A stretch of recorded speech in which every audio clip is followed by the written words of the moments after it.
pessoal, muito boa noite. Mais uma vez eu quero agradecer a você que assiste a nossa live. Já é um compromisso que nós temos sempre às sextas-feiras. Eu começo iniciando pedindo desculpas pelos 10 minutos de atraso, mas nós vamos buscar compensar isso, trazendo informações importantíssimas nessa época de pandemia, onde, infelizmente, ao invés de nós precisarmos apenas conter o avanço do coronavírus, nós precisamos também conter o avanço da violência doméstica, a violência doméstica contra a mulher. É um tema fundamental, porque trata-se de um problema que não afeta só o Brasil, está afetando o mundo inteiro. E você que me ouve, me assiste, especialmente você que é mulher, ou conhece alguma mulher que está sofrendo situações de violência doméstica, familiar ou íntima, nós temos uma obrigação em evitar que esses casos aconteçam. E é justamente o tema da live de hoje. E, mais uma vez, eu quero agradecer a Cristiane Caneda, que está conosco aqui, utilizando um equipamento de proteção novo, para efeito de não atrapalhar a tradução em Libras e, ao mesmo tempo, se preservar diante do coronavírus. Como eu sempre esclareço, nós vamos nos posicionar em relação às enquetes da semana, a enquete principal dessa semana, melhor dizendo. Eu vou comentar um projeto de lei que está sendo muito abordado, projeto de lei este da minha autoria, e vou responder algumas perguntas que chegaram antes que essa live começasse. Quero agradecer a você que está assistindo e lhe pedir que compartilhe, porque certamente informações muito importantes e que são, acredito, inéditas para você a respeito do problema do aumento da violência contra a mulher durante a pandemia. Essas informações, se forem bem analisadas e postas em práticas, eu tenho absoluta certeza que elas vão salvar vidas. Em relação à enquete que nós colocamos no dia 27 de maio de 2020, a pergunta era: na sua opinião, a investigação sobre fake news deve continuar ou não? Então, um pequeno retrospecto. Nós acompanhamos que houve uma operação determinada pelo Supremo Tribunal Federal, onde diversos blogueiros, enfim, pessoas que se manifestam via internet, estão sendo apontadas como autoras de fake news. Logo, a Polícia Federal foi na casa dessas pessoas, apreendeu aparelhos celulares, apreendeu notebooks, tudo na intenção de evitar o cometimento de fake news, especialmente em desfavor dos membros do Supremo Tribunal Federal. Então a pergunta era: a investigação sobre as fake news deve continuar ou não? E essa pergunta foi feita por quê? Porque o Procurador-Geral da República, o Dr. Augusto Aras, ele fez um pedido ao Supremo no sentido de suspender o inquérito que investiga essas fake news. Por sua vez, o Major Olímpio, que é senador pelo PSL, disse que não, que existem no Brasil milícias digitais que são especialistas em assassinar reputações, em destruir as imagens alheias. Logo, deveria continuar a investigação. Como surgiu uma polêmica, eu, como deputado federal, quis saber a sua opinião. Vou deixar muito claro uma coisa: eu sempre tenho a minha opinião. Eu apenas não adianto a minha opinião no momento da enquete, porque eu não quero influenciar. Eu não quero que, eventualmente, algumas pessoas queiram dar uma opinião baseada na minha. Então é só para esclarecer aqueles que, eventualmente, fazem críticas. Olha, eu quero saber a sua opinião, o senhor está colocando isso porque o senhor quer saber a minha para depois se basear. Não, não é isso. Eu estou colocando porque vivemos numa democracia e a sua opinião, para mim, é extremamente importante. E não quer dizer que eu vá ter a mesma opinião que a sua. Apenas como representante do povo, eu quero entender como as pessoas no Brasil estão analisando os fatos principais da vida pública. Qual foi o resultado dessa enquete? 71% dos nossos internautas entenderam que sim, que a investigação sobre a fake news deve continuar. E 29% entendeu que não. Então foi a esmagadora maioria que disse que sim. Eu estou com a maioria. Até porque sou delegado de polícia. Eu não consigo ver sentido em você iniciar uma investigação e não terminá-la enquanto você não tem provas cabais. Se houve um crime ou se não houve crime. Precisamos buscar a verdade. E é por isso que se investiga. Esse é o primeiro ponto. Segundo ponto, vamos falar sobre o projeto de lei 2879 de 2020. Esse projeto de lei é um projeto de minha autoria que quer que haja o congelamento de produtos da cesta básica. Por que isso? Ora, nós sabemos que a partir do momento que iniciou-se o período de quarentena, de isolamento, em que pese os hospitais, ou melhor dizendo, os supermercados continuarem abertos, tem algumas cidades um aumento no valor desses itens da cesta básica. Então, por exemplo, um item que hoje a gente já pode até dizer que é fundamental, o álcool em gel, em algumas cidades ele chegou a subir mais de 500%. Além disso, os produtos da cesta básica em si, eles tiveram em média um aumento de 15%. Só para ilustrar, porque não está ligado à cesta básica, eletrodomésticos subiram em média 30%. É óbvio, as pessoas estão mais em casa, utilizando computador, utilizando televisores. Esses produtos passaram a ser mais procurados e isso elevou o preço.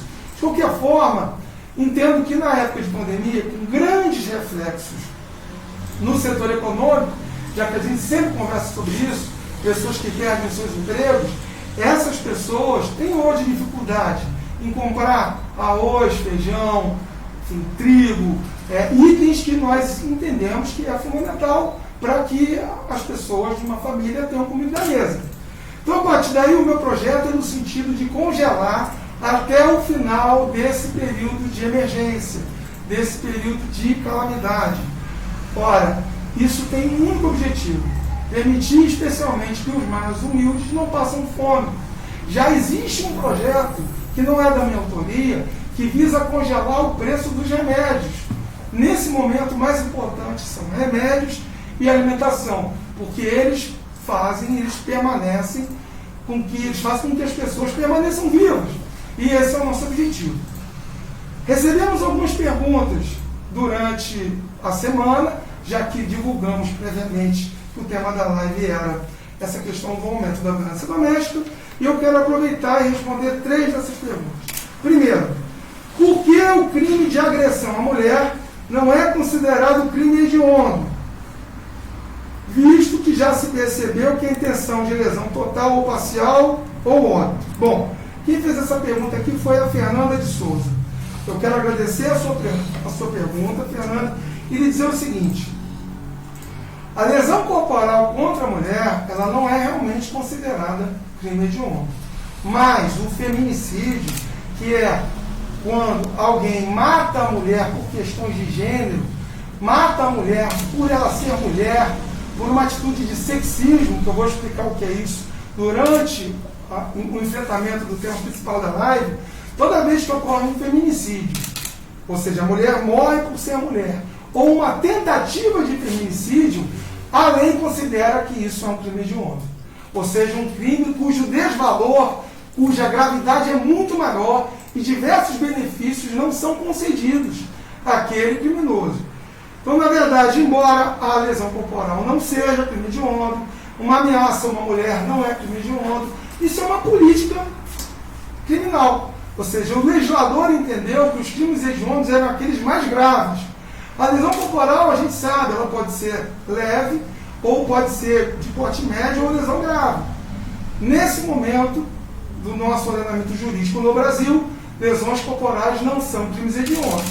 Mas, se o autor, ou seja, o criminoso, quiser tirar a vida da mulher, por ela ser mulher, por exercer sobre ela um sentimento de posse, é o caso do namorado, do marido, do companheiro, ele, se tentar matar a mulher, ou seja, tentar praticar um feminicídio, crime hediondo.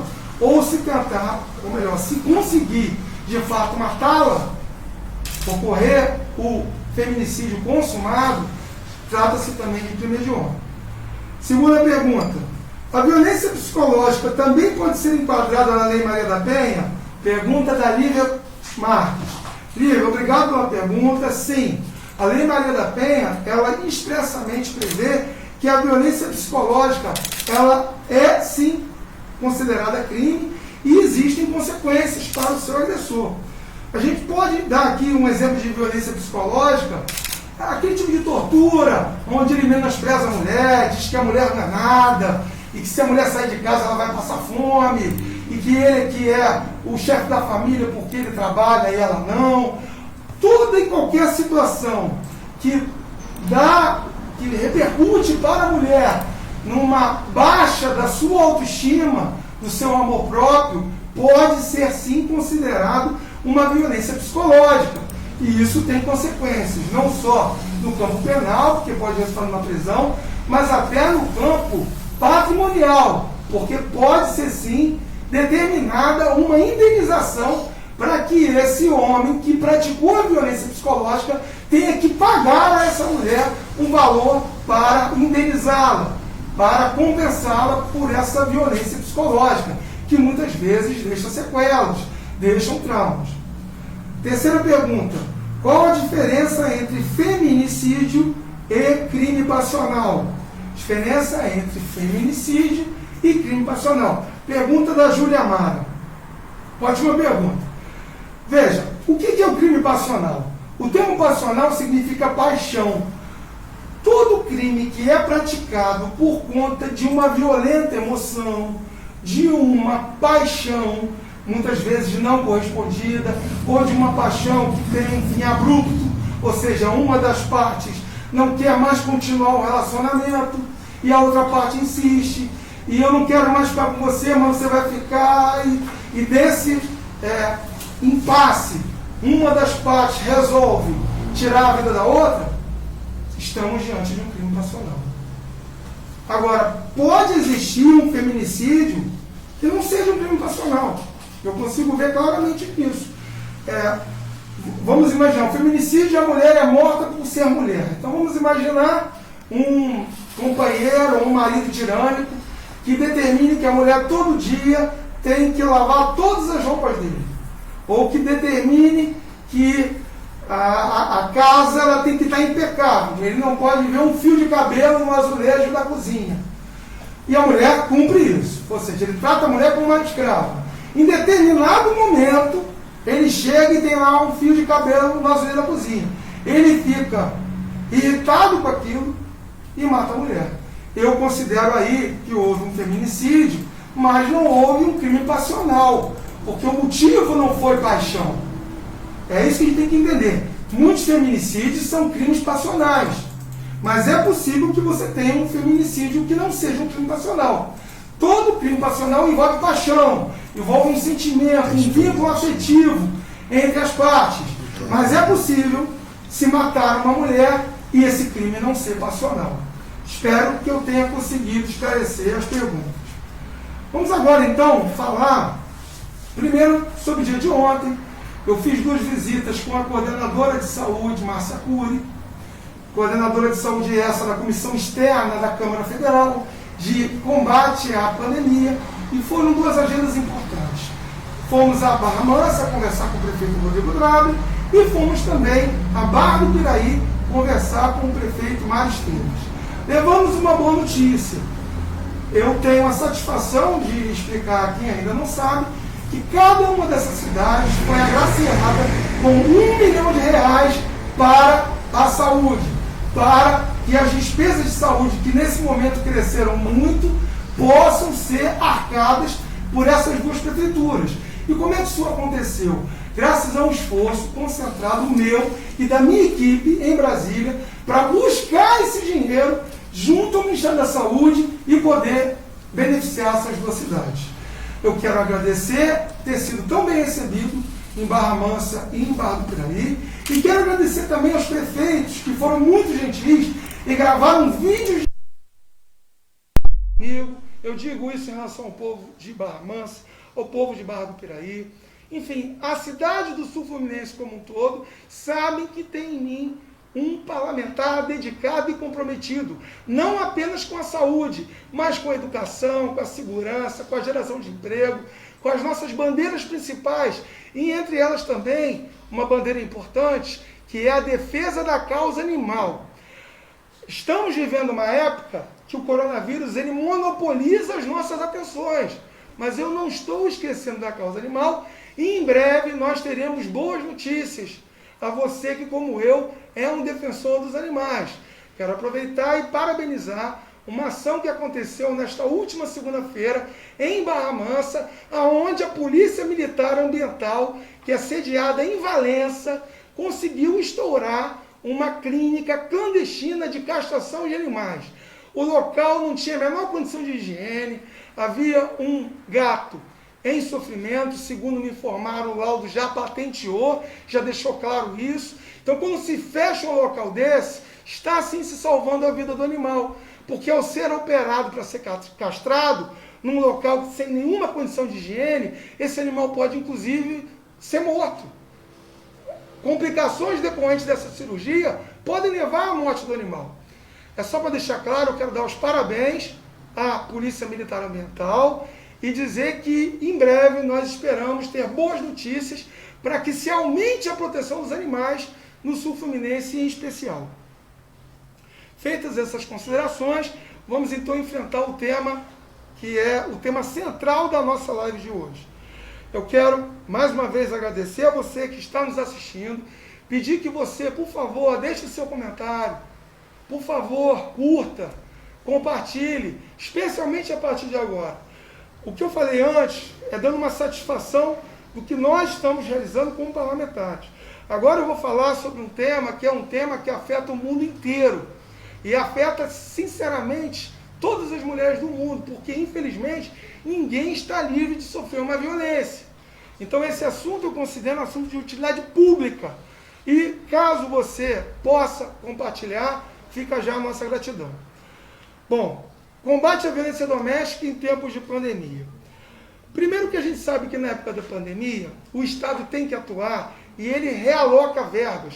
Ele pega determinado recurso e ele precisa investir naquelas pessoas que perderam seu emprego, naquelas pessoas que estão, por conta da crise de saúde, sofrendo também uma crise financeira. Esse é o primeiro ponto. A partir daí, essa crise e a necessidade de confinamento, muitas vezes, leva com que as famílias que não se veem tanto, já que trabalha, que estuda, todo mundo fica ali, na mesma casa, saindo menos do que saía antes. Eis, infelizmente, a fórmula que leva a um agravamento da violência doméstica. E nós vamos entender por que isso acontece. Primeiro, um dado importante. No Brasil, uma mulher é agredida a cada 4 minutos. Então, isso mesmo antes da pandemia. Uma mulher sofre algum tipo de agressão a cada 4 minutos. No momento que nós percebemos que as agressões na época agora, da quarentena, da pandemia, vem aumentando, surge um fato curioso, que é, enquanto aumentam-se os casos de violência doméstica, o número de registros de ocorrência diminui. Ou seja, as pessoas estão procurando menos a delegacia. Como isso é possível? O que está acontecendo? Então, primeiro, mais uma análise de estatística. O Fórum Brasileiro de Segurança Pública já detectou que houve um aumento em São Paulo de 46% dos feminicídios. Já no Mato Grosso do Sul, no estado do Mato Grosso, esse aumento é de 400%. Um aumento muito alto e que tem que ser combatido com inteligência, com prevenção e com políticas públicas. Como eu já falei, a violência contra a mulher ela não assola só o Brasil, ela assola o mundo como um todo. É um problema social que está muito ligado ao que se chama de cultura sexista. O que é isso? É quando você, por uma questão de gênero, entende que existe uma supremacia de um gênero sobre o outro. Então nós poderíamos, nesse caso aqui, dizer que o machismo ele se manifesta de forma sexista. Há homens que se acham superiores às mulheres e entendem que têm direito de vida e morte sobre ela, e que elas lhe devem comando e obediência cega, o que não é verdade. o sexismo então se reflete como uma espécie de machismo. E nós precisamos combater isso com todo o rigor. A tentativa desses homens machistas é a submissão do sexo feminino. Ora, até as últimas décadas do século passado, embora se falasse muito em igualdade, que todos mereciam ser iguais, e que está na própria Constituição, todos são iguais perante a lei, em direitos e obrigações, na prática, foram nas 2 últimas décadas do século passado que se percebeu que não se atingiria essa igualdade se não se notasse que as mulheres mereciam uma proteção maior, já que elas estavam sendo barbaramente agredidas por homens. A gente sabe, voltando à realidade atual, que na China houve um aumento de 3 vezes. As denúncias na China aumentaram 3 vezes mais agora na época do coronavírus. Esclareço, denúncias voltadas à violência doméstica. Na França, o aumento foi de 30% no número dessas denúncias de violência. No Brasil, a gente tem hoje algo em torno de 18% do aumento dessas denúncias. Ora, provavelmente esses números não refletem a realidade. O número está subnotificado. Nós devemos ter casos muito mais vastos de violência doméstica e que não foram ainda informados às delegacias por um motivo simples. No confinamento, a vítima fica ao lado do agressor praticamente 24 horas por dia. Como é que ela vai sair de casa para denunciar? Como é que essa vítima vai pegar um telefone e vai fazer uma ligação pedindo ajuda, se o agressor está do lado? Então é por isso que o número de situações de violência doméstica agravou-se durante a pandemia. Vou dar um exemplo que é interessante. Na Itália, o que se percebeu? Antes da pandemia começar, era muito comum que as mulheres ligassem para um número específico, tipo o nosso 180, que é um número de denúncias de violência doméstica no Brasil. Na Itália tem um número semelhante. E as pessoas, as mulheres, ligavam para esse número para reclamar e denunciar as agressões que sofriam. O que aconteceu? A partir do momento da pandemia, nenhuma mulher ou pouquíssimas mulheres passaram a ligar para esse número. Por quê? Diminuiu? Não, não diminuiu. Nós já sabemos que aumentou. Mas a mulher não tem condições de ligar, porque se ela ligar, ela é agredida. O exemplo da Itália deixa isso muito claro. Além disso, a gente pode também traçar aqui um panorama de como a situação está caótica. Uma médica foi entrevistada e disse que recebeu uma paciente, uma mulher, essa mulher casada há mais de 25 anos, que ela tinha sintoma de falta de ar, estava nervosa, chorando, e o que ela contou para a médica? Olha, doutora, o meu marido disse que se por acaso os nossos filhos tiverem coronavírus, ele vai ver, eu vou ver só o que ele vai fazer comigo. Ou seja, essa mulher está sendo profundamente torturada psicologicamente, porque ele está ameaçando. Qual é? Se as crianças, ou se os jovens, se os nossos filhos ficarem doentes, você vai ver o que eu vou fazer com você. Então isso por si só já é uma ameaça, já é um caso de Lei Maria da Penha, para ser registrado. O problema é que muitas vezes a mulher não consegue fazer esse registro. Vamos então analisar rapidamente os motivos do aumento da violência nessa época de pandemia. A gente sabe que no Brasil as mulheres são muito mais sujeitas à informalidade do que os homens, ou seja, elas trabalham sem ter carteira assinada. Existem muitos trabalhadores domésticos, 90% dos trabalhadores domésticos são mulheres. Infelizmente, nesse período de isolamento, esses trabalhadores domésticos estão nas suas casas, porque quem os contrata tem medo de chamá-los às suas residências por conta da possibilidade de contaminação pelo Covid. Logo, essas mulheres são mais vulneráveis, perderam a sua fonte de renda e estão convivendo mais com os maridos, ou companheiros, ou namorados. E isso está fazendo com que o número de situações de agressões elas aumentem. Esse é um ponto importante. As mulheres, como eu falei, elas estão ficando mais dependentes financeiramente dos seus companheiros e convivendo no mesmo espaço, essa tensão ela aumenta. Eu me recordo agora de um caso que ocorreu quando eu era delegado titular aqui em Volta Redonda, na 93ª DP. Era um final de semana, eu estava de plantão, fui chamado a apreciar uma situação da DEAN, Delegacia Especial de Atendimento à Mulher. Ora, havia uma família Um senhor de aproximadamente 70 anos, a mulher uma idade semelhante, os filhos deles que tinham por volta de 30, e tinha mais ou menos umas 6 ou 7 pessoas. E ele estava embriagado e ele estava num canto da delegacia.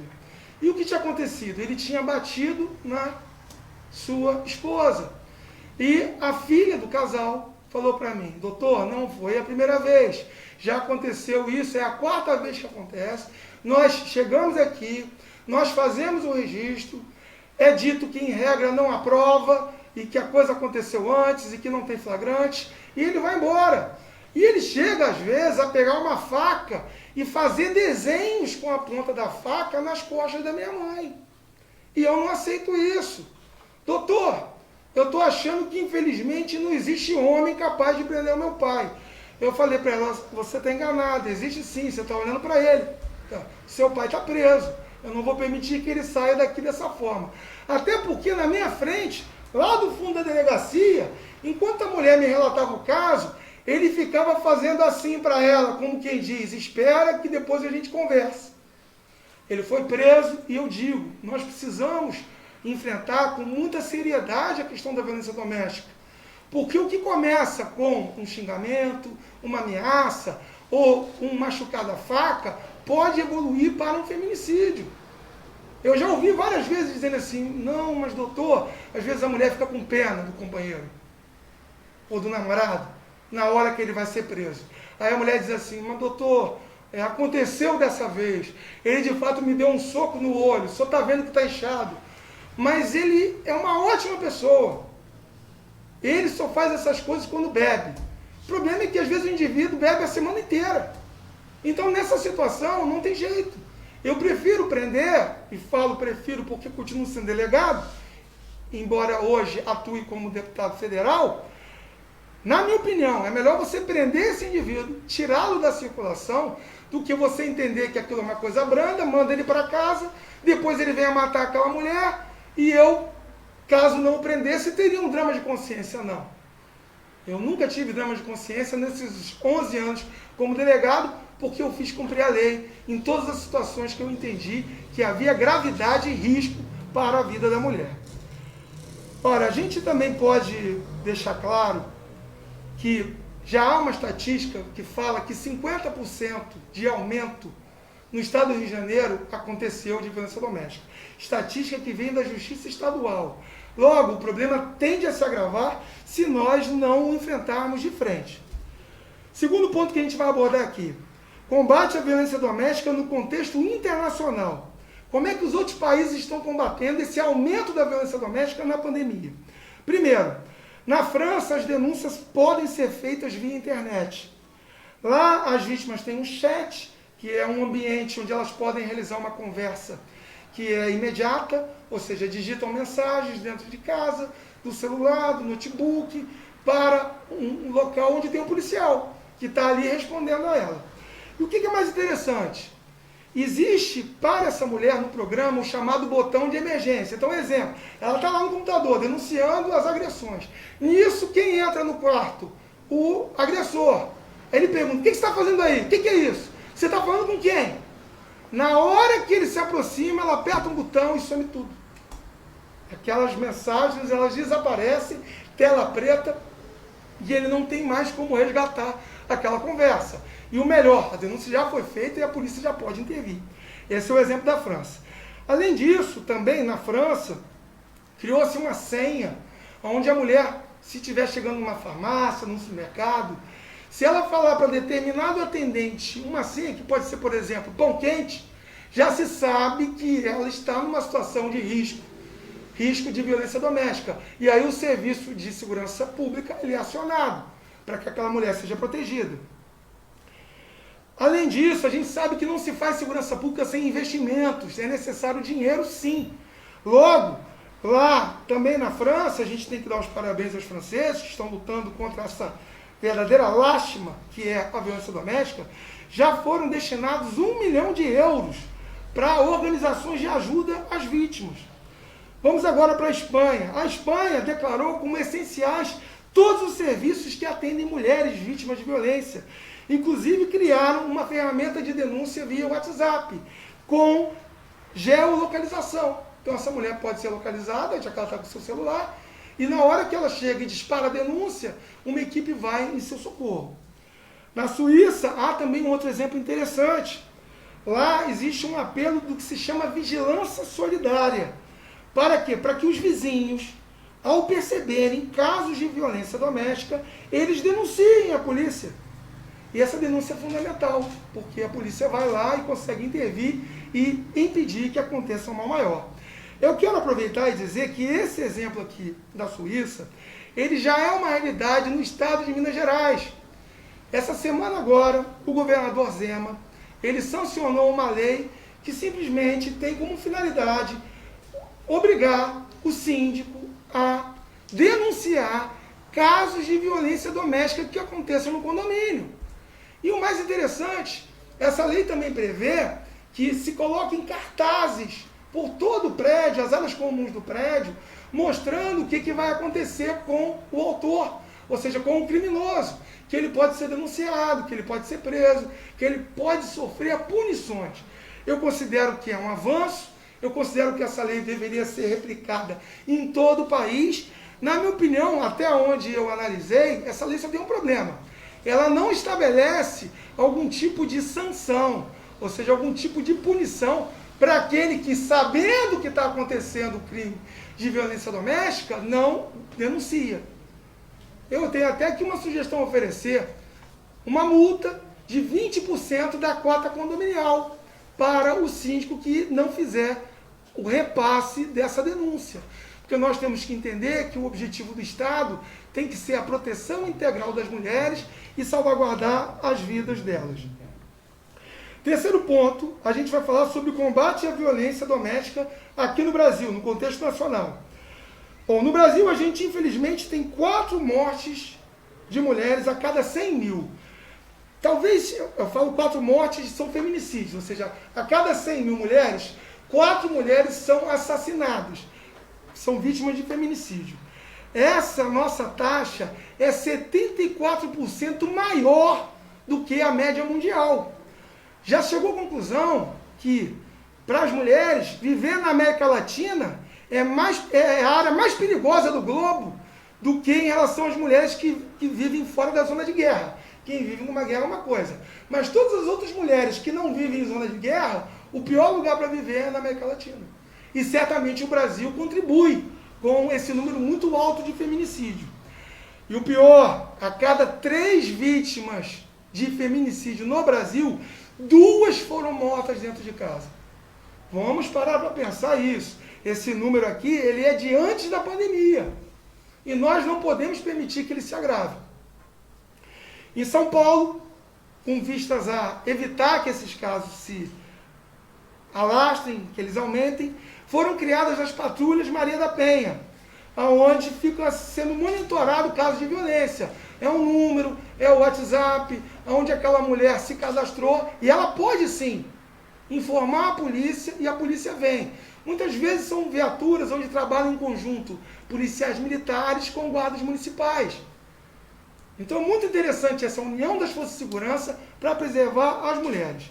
Além disso, o Tribunal de Justiça de São Paulo, ele quer, e já está fazendo isso, ele está aumentando a rapidez para que as mulheres tenham a concessão das medidas protetivas. Exemplo de medida protetiva: o afastamento do homem do lar, uma distância mínima entre esse agressor e essa mulher, que pode ser de 200 e 500 metros, proibição dele entrar em contato telefônico com ela, são todas medidas protetivas.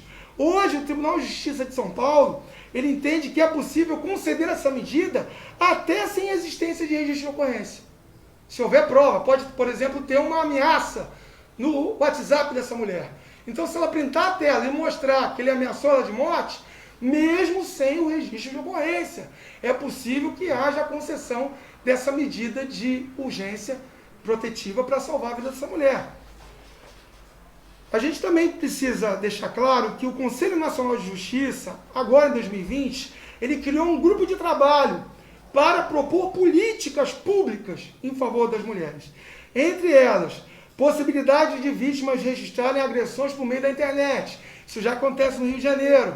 A Polícia Civil já recebe online e faz os registros. A pessoa digita ali o que aconteceu, isso já vai para a investigação, também em São Paulo.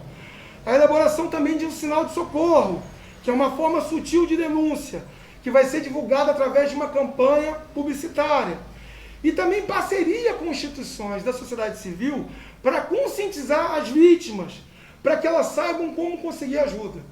São ótimas medidas e eu tenho outra medida a propor, que haja também a conscientização dos agressores, que quando o indivíduo for preso, ou quando ele for autuado por ameaça, por xingamento, ou por algum tipo de agressão, que ele tenha que ser submetido a um curso, como respeitar a sua mulher, como manter a calma, enfim, ele precisa se adequar à vida em sociedade e à preservação da sua família. Então é muito importante conscientização da vítima, sim, para que ela saiba como procurar ajuda, e conscientização do agressor para que ele não repita aquele ato. É dessa forma que nós vamos certamente avançar muito na diminuição dos casos de violência doméstica. Além disso, já existem no Brasil alguns serviços direcionados à mulher, entre eles, casa-abrigo, para mulheres em risco de morte. Então, sempre que houver um risco claro de que aquela mulher pode ser assassinada, ela vai para um estabelecimento, uma casa, e fica ali protegida. Além dessa casa-abrigo, nós temos também casas de acolhimento provisório.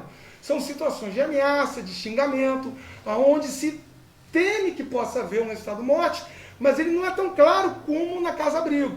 Então, nesse estabelecimento, casa de acolhimento provisório, ela também estaria resguardada. E além disso, a gente tem outros aparatos do Estado, entre eles delegacias, defensorias, promotorias, juizados, assistências de saúde, psicológica, Casa da Mulher. Todos são órgãos que visam proteger e permitir a mulher fazer a sua reclamação e pedir ao Estado providências para protegê-la. Infelizmente, não sejamos ingênuos aqui. Eu não estou aqui para contar conto de fada, nem história da carochinha. A verdade é que muitas dessas instituições, casa-abrigo, de acolhimento, elas acabam que não funcionam. Não funcionam ou não existem. E eu tenho aqui números de 2018. Apenas 8% dos municípios brasileiros possuem delegacias especiais de atendimento à mulher. Esse número é um número muito triste. Ou seja, nem 10% dos municípios têm DEANs. E isso certamente contribui para que esses agressores se sintam mais à vontade. Além disso, menos de 3% dos municípios dispõem de casa-abrigo. Ou seja, muitas vezes a mulher não tem para onde ir. Isso dificulta a ruptura dessa dependência econômica. E ela fica lá tendo que, literalmente, dormir com o inimigo. Ora, eu quero dizer a vocês que nesse nosso estudo, para preparar a live, eu li um pensamento que eu discordo e eu vou explicar por quê.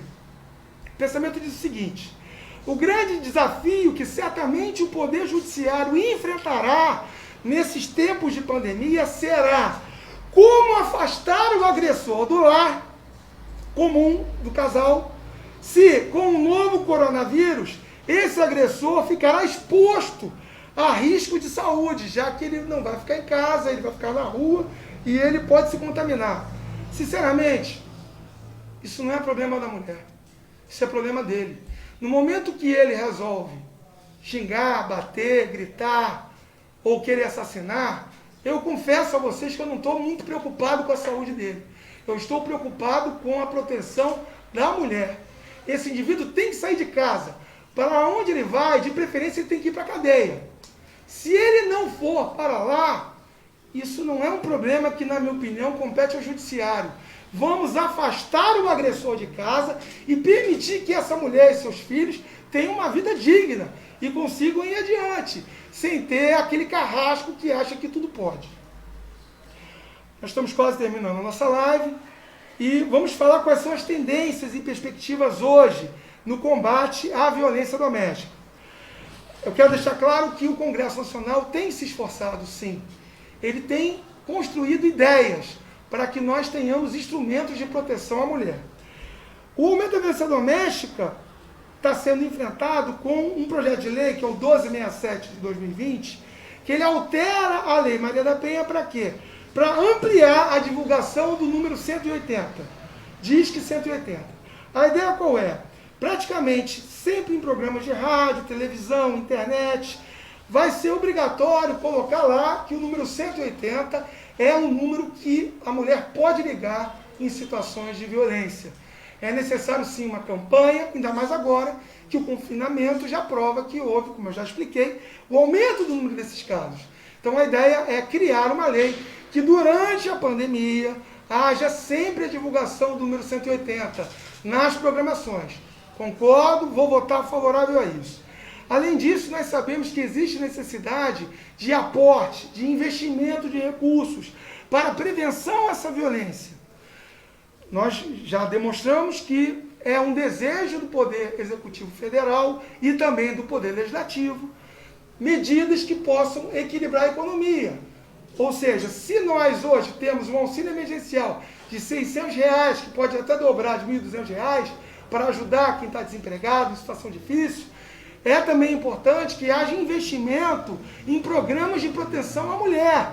E o que nós estamos reparando é que, ano a ano, esse dinheiro do programa de proteção está diminuindo. Então, vou dar um exemplo. Em 2019, no ano passado, foi o menor orçamento desde 2012 para o programa de proteção. Então, em 7 anos, 2012 teve um orçamento maior, recursos maiores para proteger a mulher. No ano de 2015, o valor desse programa ele foi 6 vezes maior do que no ano passado. Logo, precisamos investir em programas de proteção à mulher. Esses dados são estatísticos e deixam isso muito claro. Quero também parabenizar a Escola da Magistratura do Rio de Janeiro. Por quê? Porque houve o lançamento agora, no final de abril, de uma cartilha chamada Covid-19, Confinamento Sem Violência. E nessa cartilha, que foi criada por uma juíza, a doutora Adriana Ramos de Mello, ela explica com alguns dados que são fundamentais para a mulher, como ela tem que agir em caso de violência. Por exemplo, ela diz quais são os tipos de violência doméstica, quais são os atos que se consideram agressivos, quais os sinais de que um homem pode, no futuro, cometer uma violência doméstica. Ela traça planos de proteção, como é que essa mulher pode se proteger. E ela traz informações sobre a rede de enfrentamento da violência doméstica no Rio. Ou seja, quais são os órgãos que essa mulher pode recorrer. E a doutora Adriana Ramos, que é a juíza que idealizou a cartilha, a quem eu quero cumprimentar, ela diz o seguinte: a informação é o caminho para coibir a violência doméstica, pois informação é poder. E eu concordo com ela. Se você tiver interesse em ler essa cartilha, e eu garanto que vale muito a pena, é simplíssimo. Você pode entrar no Google e lá você vai digitar Cartilha Covid-19, Confinamento Sem Violência.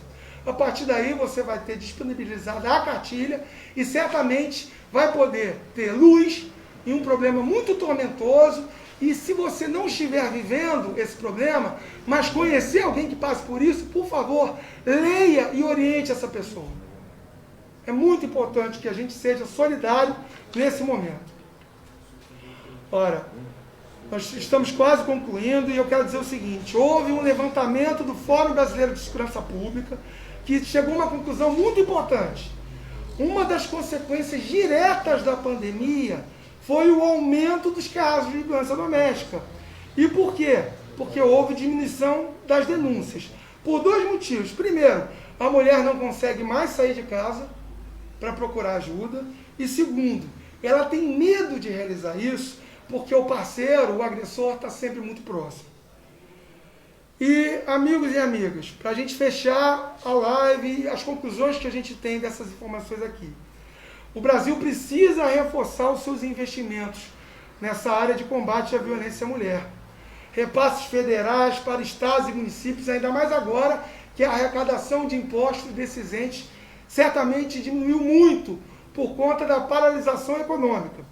Além disso, é fundamental que o governo declare os serviços de proteção à mulher como sendo de caráter essencial. Ou seja, eles não podem parar. Eles precisam funcionar 24 horas por dia.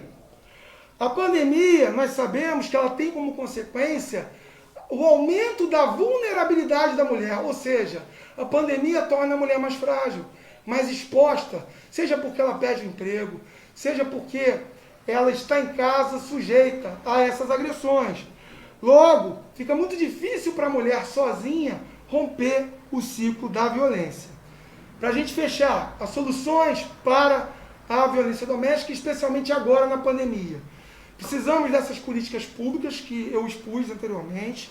Precisamos qualificar profissionalmente as mulheres para que elas tenham o que a gente pode chamar de um estímulo ao empreendedorismo, que elas possam sonhar em ter a sua loja, que elas possam ser micro ou pequenas empresárias, que elas tenham mais condição de estudo para que não aconteça mais no Brasil, pós-pandemia, o que aconteceu até aqui, que infelizmente as mulheres realizam o mesmo trabalho dos homens e ganham muito menos, às vezes 3, 4 vezes menos. Nós precisamos equilibrar essa balança.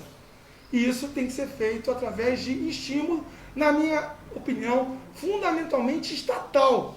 Nós precisamos empoderar as mulheres. Eu sou homem, mas eu não tenho medo do empoderamento da mulher, por um motivo muito simples. No momento que nós empoderarmos a mulher, nós vamos dar concretude ao que diz a Constituição. Homens e mulheres são iguais em direitos e obrigações. Não se admite mais hoje, no século XXI, que essa mulher seja humilhada, que ela seja subjugada e que ela tenha ainda o fantasma da agressão dentro do seu próprio lar.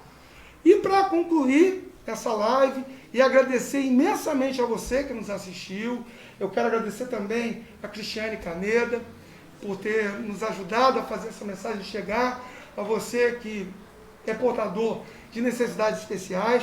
Eu quero terminar com uma frase de um escritor a quem eu muito admiro, que é um escritor de ficção científica. O nome desse escritor é Isaac Asimov. E ele certa vez disse com um raro brilhantismo: a violência é o último refúgio do incompetente. Todo aquele que não consegue convencer o outro através de palavras, de raciocínio, de argumentos e usa a violência, ele é um incompetente. E nós não podemos deixar que o nosso país se transforme num país de incompetentes. Eis a sua responsabilidade, mulher, de não permitir ser vítima dessas situações de violência doméstica. Eu entendo que temos muito que evoluir.